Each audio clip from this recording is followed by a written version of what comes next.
Hello everyone, my name is Sydney Lewis Ferdinand, and today I'm going to be talking to you about how to create a small business. Now, all of this is from personal experience and things that I've learned and people have told me through creating my own small business. So the first thing we're going to do is talk about what a small business is.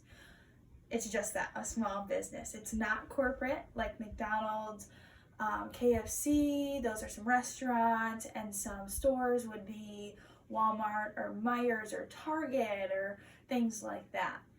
Those are corporate businesses, so they do take in a lot of money, unlike small businesses that don't take in as much because they're not as widely advertised and have many branches and things like that. So most of the time small businesses are kind of like mom and pops. They are pretty local to one spot, and they're probably just starting out. Sometimes small businesses can go for can be open for long times, like mom and pop restaurants, and maybe like a fishing store. I know they have a ton of those up north. And they're often run by a small amount of people. So it could be one person or it could be a team of people. Small businesses can be hard to run as they are not corporate. Corporate businesses have pretty strict guidelines to keep branches open and things like that. Whereas small businesses, you're pretty much figuring out everything on your own. So with that being said, we're going to move on to our first idea. Our first idea is refine. So this means refining your idea and your product. So you might have a general idea, but there's some fundamentals to think about in terms of your small business. You want to think about your product and what you're going to make, how much of it you're going to make, and how you're going to get it to the people you want to buy it. So you want to think about whether you're going to mail it to them or they're going to come and get it from you. It also depends on how much you make. So if you plan to make this a full-time business, then you are going to be planning to make a lot more than someone who wants it to be just a hobby and just to sell their stuff to earn a little money on the side. You also need to think about if you're going to have someone help you. So are you going to need a team of people to help you, or are you going to be doing it all on your own? You also need to figure out how much time you're going to put into this business. So like I said before, if you want it to just be a hobby and a small time weekend thing to bring in a little extra cash, that's fine. But if you're going to have it be a full-time job, that's something you need to consider. Moving on to our next step, we're going to be creating your brand. You need to know how to represent your business. So these are things like social media, advertisements, websites, and things like that to create your brand, what you stand for. You also need to distinguish your product in creating your brand. So why is your product better than someone else's product that they're creating? An example of this could be Bomba Socks. So if you don't know about Bomba Socks, they are a sock business. They create socks, but they distinguish their product by stating that their socks have arch support and they're super comfortable, and not only are they super comfortable, but when you buy a pair, they donate a pair to someone who is homeless and in need of socks. So that is how they distinguish their product.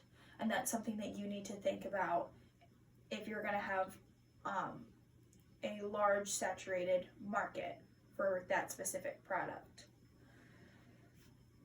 Moving on, we're going to be moving on to funding. So that is our third step.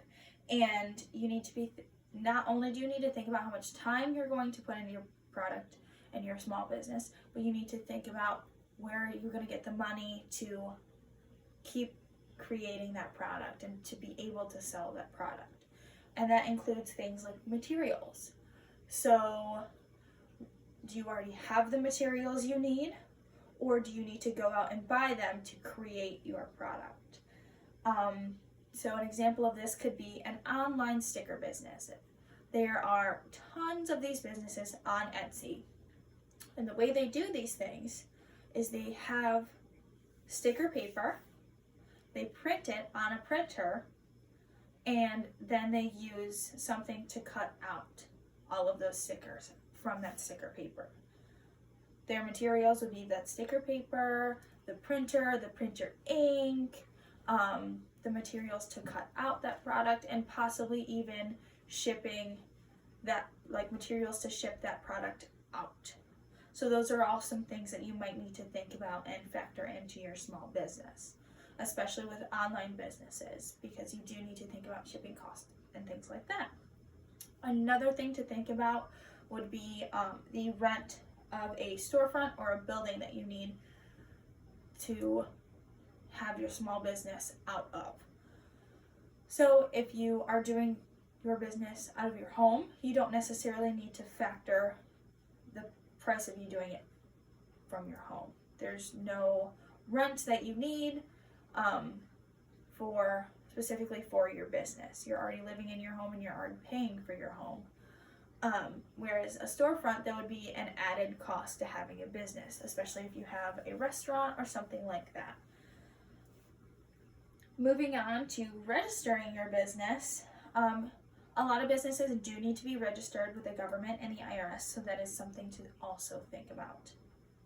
Another good idea in registering your business would also be looking for insurance. If you have a storefront, you might want to get that place insured, because if accidents happen and you could lose all the money that you put into your business. If you have it insured, then you won't be starting over from scratch, and you don't have to pay out of pocket to get that business up and running again. Or if you do have to pay out of pocket, it's not the whole cost.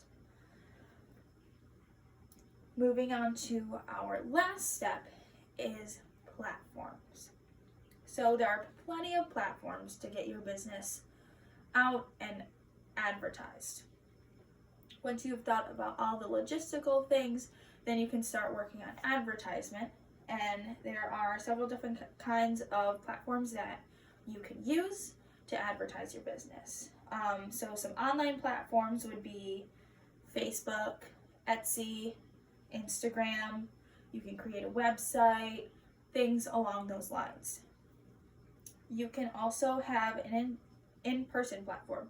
So these could be physical flyers or billboard or things like that.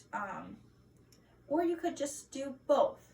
Now, if you have an in-person business and you want to also have an online platform to get it out to several more people, then that's also an option. You don't just have to pick between an online platform or an in-person platform. These are really good because if you have a platform, then you can advertise and really get your product out there. If you don't advertise, not as many people will know about it, and you won't be able to make as much money. And that is all I have for you guys today. So I hope you enjoyed my speech, and have a nice night.